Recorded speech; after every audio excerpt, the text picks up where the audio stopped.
Soy alemana, formada en Alemania, y les voy a dar un muy breve resumen de toda la historia de la difteria, de su vacunación y las consecuencias en los últimos 100 años en Alemania. La enfermedad se conoce, se ha celebrado mucho por los periódicos en el verano pasado después de la enfermedad de un niño que a la gran alegría de la prensa no estaba vacunado, y por tanto simplemente he resumido otra vez los síntomas, una imagen de Francisco Goya, que es un médico que saca la membrana a un afectado de la difteria, uno de sus pacientes, y la historia de la difteria tiene que ver, y así lo observamos muy claramente, sobre todo en Alemania, tiene que ver con la guerra, con la posguerra, con las condiciones socioeconómicas, con el hambre, con la higiene y demás. Aquí hay la estadística de todo lo que estaba pasando en Alemania. Entonces, estamos hablando del año 1920 más o menos, que después de la Primera Guerra Mundial había como una bajada de los casos y seguido directamente por una subida otra vez de los casos después de haber empezado a vacunar en varios estados del Estado alemán.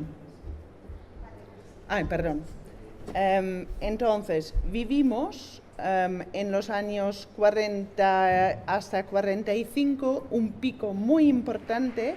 El pico baja, aunque en esta época, como Alemania perdía la guerra, no tenían la vacunación, no tenían la vacuna en Alemania porque se consideraba, como habían perdido la guerra, pues que no les tocaba esta suerte, para decirlo así.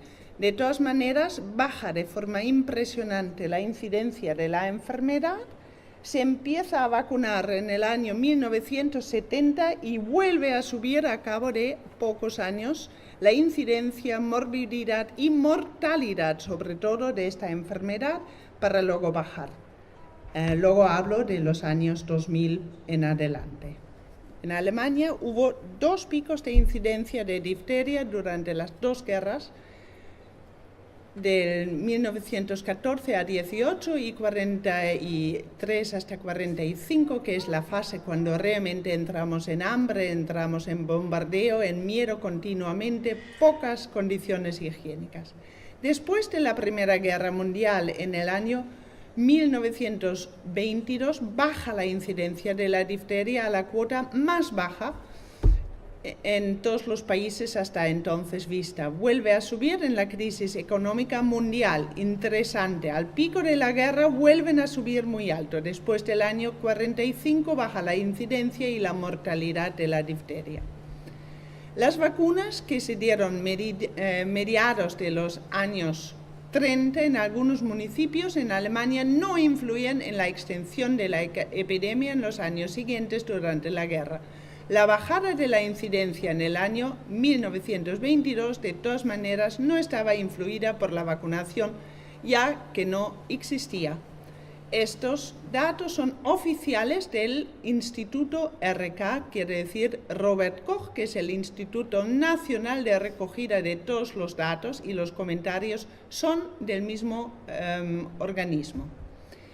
Ya que en Alemania era perdedora de la guerra, no tuvieron las vacunas disponibles después de la Segunda Guerra Mundial, baja la incidencia como en el resto de Europa. Principios de los años 70 se empieza la vacunación masiva y habían pocos casos de difteria que, sin embargo, unos años después vuelven a subir, que es lo que observamos en todos los países con todas las vacunaciones. En el año 2000, Alemania tiene el 97% de la población vacunada. No hay ningún caso de difteria. En el año 2000, Lituania tiene el 98% de la población vacunada, pero hay 264 casos de difteria. En los años 2001 hasta 2016 hay un total de 67 casos, casi ninguno pediátrico, y la gran mayoría de los casos son personas ya vacunadas y al día con su calendario. Ya hemos escuchado lo suficientemente de los países soviéticos, por tanto no voy a entrar más y me voy a exponer juntos con mi compañero Ignacio, con el cual me disculpo por este caos, a las preguntas, a la discusión.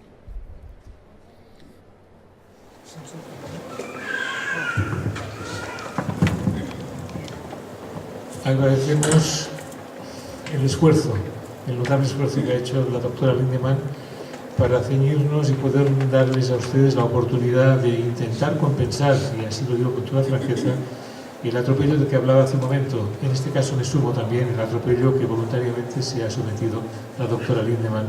Y ahora son ustedes los que tienen la oportunidad de resarcir esta poca afortunada práctica por parte nuestra en esta mesa para hacer aquellas preguntas que mejor consideren. Ignacio Sibillá, desde esa voz crítica absolutamente alejada del fanatismo, yo creo que nos ha dado un pie a entender el porqué de una forma absolutamente firme hoy nos acompaña. Ha dado una pincelada desde ese saber del mundo científico que no admite dudas, que llega al fondo de las cuestiones y que a partir de ese momento, y aún así con extraordinaria prudencia, emite opinión altamente vinculante, que también lo es, por supuesto, en el campo de la salud. Ustedes tienen la palabra. Entonces, por encima de las leyes, de las entradas en las fronteras, y así lo he experimentado yo a entrar en Liberia hace 2 años para intentar ayudar a las víctimas de la enfermedad del virus del ébola, por encima de estas leyes existe la posibilidad que cuando uno no ha tenido una buena reacción a una vacuna, dejarse confirmar esto por un médico de su confianza, y con este documento nadie le podrá obligar a atentar contra su propia salud, número 1. Número 2, en el año 1956 un médico homeópata en Francia lo que hacía era una técnica absolutamente novedosa y con bastantes casos confirmados, o sea, más de 2.000 casos confirmados, que vacunaba a los niños intraepitelialmente una minimísima cantidad de la vacuna, así no exponiendo a los niños a la gran cantidad de metales pesados y semipesados, y conseguía en el más de 86% de los casos una respuesta positiva en la subida de los anticuerpos. Donde hay un camino, hay 2 en la vida, y esto es ley de vida y no tiene que ver con ninguna legislatura. Gracias por la pregunta y por la franqueza con la cual lo ha expuesto. Agradezco el comentario y lamento que no haya sido emitido. Me gustaría mucho que lo reproduciese un momento. No soy representante de la OMS, soy responsable de la salud de muchas personas, y me agradece que otra persona ve las muchas víctimas que tenemos por la práctica vacunal que cada año se está extendiendo. Me gustaría mucho que esto se quedara grabado y por tanto voy a hacer un pequeño camino para que usted pueda decir lo que tiene que decir. No, es que, vamos a ver, yo leo mucho sobre este particular, también soy socia de la Liga, ¿no? Y tal, y suelo leer mucho sobre el particular. En mi casa no hay nadie vacunado y ahora tenemos una niña de 2 años y todo el mundo nos mira mal porque no la vacunamos, ¿no? Pero consideramos que ella tiene que comer sano y tiene que estar relajada y tiene que estar centrada, porque los pensamientos y el estrés y todo eso enferma mucho a la gente, con lo cual consideramos que no tenemos que inocularnos nada. Entonces, yo he leído, porque investigo muchas cosas sobre este particular, que es muy importante, que cada vez quieren que se vacune más y más y más en todos los países. Hay unos intereses muy grandes, son las farmacéuticas, son las industrias químicas, la Bayer, la Spitzer. Hay muchas farmacéuticas que tienen muchos casos de muerte en muchos países africanos. Y a pesar de ello, los africanos no se mueren tanto como ellos dicen, ni hay epidemias, porque han vivido siempre, son países muy antiguos, ¿no? Y entonces, no sé si era la OMS, creo que le recomendaba a instancias de una asociación, creo, internacional de médicos, de que la gente se tenía que extender mucho más la vacunación de lo que está. Y a mí me parece eso gravísimo. Muchísimas gracias por la contribución. Solo decir que según un estudio de la prensa alemana del año pasado, la OMS está pagando el 86% por la industria farmacéutica. ¿Hay alguna pregunta más? ¿En Alemania se sigue vacunando tan masivamente para la difteria? ¿O estos estudios que habéis hecho en tu caso se han extendido y la gente tal vez no tiene pues esta preocupación que se tiene, por ejemplo, aquí, ¿no?, en este país por la vacunación masiva?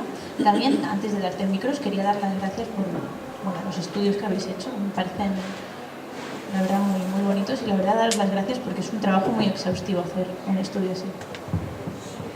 Respondiendo un momento más para Alemania, y espero que después podamos ir a Rusia, aunque fuera un momento.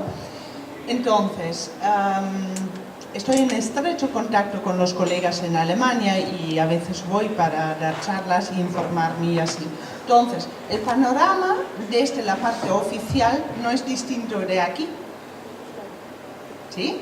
La presión está en exponer aquel caso de alguien que no está vacunado para ver que aquella persona se ha enfermado, se ha lastimado, etcétera, sin permitir, como en todos los sitios, el gran número de los afectados. Sin embargo, hay muchas organizaciones y organizaciones muy bien organizadas de afectados y sus familiares, y hay una red de médicos exhaustiva por todo el santo país dando conferencias. Estas conferencias se emiten en la televisión, en la radio, en la prensa, y es lo que desde hace mucho tiempo estamos pidiendo aquí. Hay varias páginas web donde se puede informar exactamente de la composición y de cada efecto secundario, y en Alemania en general la gente está concienciada y busca aquella información.